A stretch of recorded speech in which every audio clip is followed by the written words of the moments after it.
It's been nearly a year since Donald Trump lost re-election by 7 million votes. It has been more than 9 months since his supporters stormed the Capitol after Trump tried and failed to overturn his defeat. Despite all that, rapturous Republican crowds are still gathering for his rallies. On Saturday in Iowa, the former president hit the campaign trail again, where he lied about 2020 again, attacked Republicans and fellow citizens again, and promised to make America great again. First of all, he didn't get elected. Okay, forget that. But some people said, oh, sir, it was COVID. Hillary conceded. I never conceded, never. When you hear these numbers of swing states, there was no reason to concede. They should have conceded. It was supposed to be something a little different than make America great. It was supposed to be keep America great. But America's not great right now, so we're using the same slogan, make America great again. And we may even add to it, but we'll keep it. Make America great again, because we already did it, right? We're going to make America great again.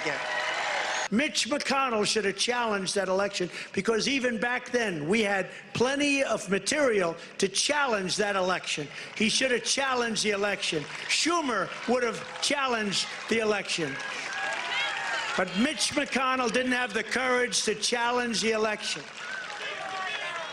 He's only a leader because he raises a lot of money and he gives it to senators. That's the only thing he's got. That's his only form of leadership. He should have challenged the election. And just a reminder to our viewers, as I've said so many times, this was challenged in court, and more than 60 judges tossed out the cases, including Trump-appointed judges. The election was not stolen. I'm joined now by Bill Kristol, editor-at-large at The Bulwark. Bill, nice to see you. Let's talk about Senator Chuck Grassley, shall we? He shared the stage with Trump Saturday. And just as a refresher, here's what Grassley said the day after the Capitol riot. As the leader of the nation, the president bears some responsibility for the actions that he inspires, good or bad. Sadly, yesterday he displayed poor leadership in his words and actions, and he must take responsibility. Trump has not taken responsibility, obviously. He's using the same exact words that prompted the insurrection, saying the election was stolen.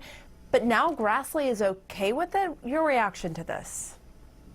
No, you're right, Pamela. I mean, the problem is Donald Trump, but the deeper problem, probably the more dangerous complement to the problem of Trump and his base, are the establishment Republicans like Chuck Grassley, who will not take responsibility for correcting the lie. He was there on stage, right? He could have said, you know what, Mr. President, I'm Republican. I appreciate your support. I do want to say, though, that it was wrong to it's wrong to deny that the election was fair and honest. It's wrong to subvert elections going forward. He won't say that. None of them will say that. And that is more fundamental of a problem, I think, than Trump himself going around saying this. If Trump were just saying it and there was no political party echoing it, supporting him, taking actions at the state level to follow up on his claims so they can subvert the election next time, then we'd have a problem of an ex-president being irresponsible. But now we have a problem of a whole political party signing on to a lie and acting on behalf of that lie going forward. Here's what is so frightening, I think, is that by being silent and staying on the sidelines and then supporting him, you're basically complicit in what can happen as a result. And we saw what could happen with the insurrection, right? It was a violent insurrection on the U.S. Capitol building.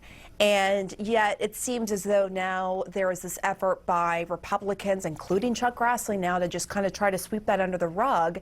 But the lie continues, and there's no pushback to him. And we now know that Trump was personally involved in trying to pull off a bloodless coup, pressuring the DOJ 9 times, pressuring Georgia officials. That's what we know. But after everything, he not only has a political career, it's thriving.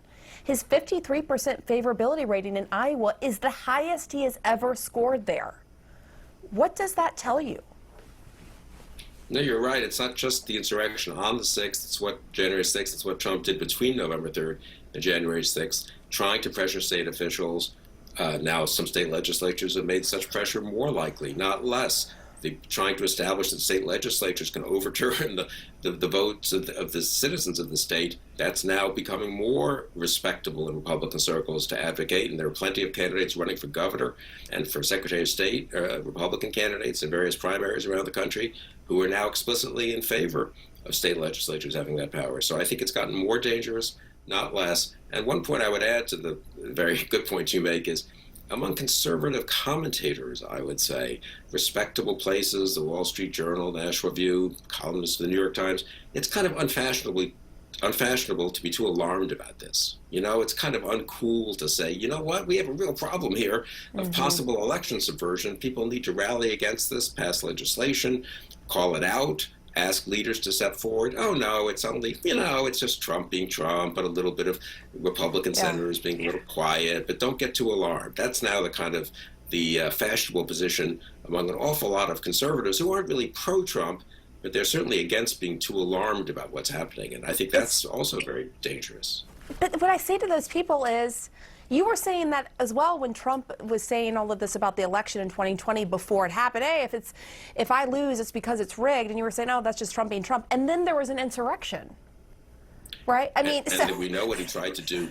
And we know what he tried to do at the Justice Department. And now we're finding out all of the moves he was making behind the scenes to try to get his DOJ to subvert the election. So to those people who are saying, you know, oh, this is Trump being Trump, we already know what can happen, right?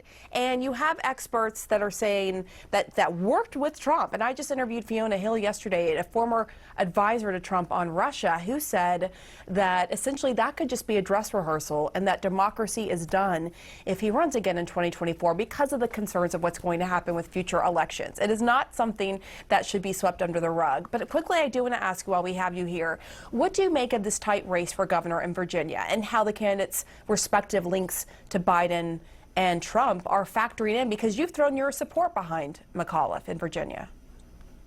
Right, but I think some Republicans in Virginia, some of whom voted for Biden because they couldn't abide Trump, want to tell themselves that Glenn Youngkin, the Republican gubernatorial candidate, isn't like Trump. He won't really distance himself from Trump, but he's not going to be like Trump. And again, I think that's a kind of wishful thinking where I just think personally you have to draw a line at people who will not denounce the election subversion, because it's not just about telling the truth about the past, it's about the future. It's about the future. And we didn't even get to the number 2 in the House Republican, Steve Scalise, not admitting yesterday that the election wasn't stolen. Bill Kristol, thank you for that discussion. Appreciate it. Thanks, Pamela.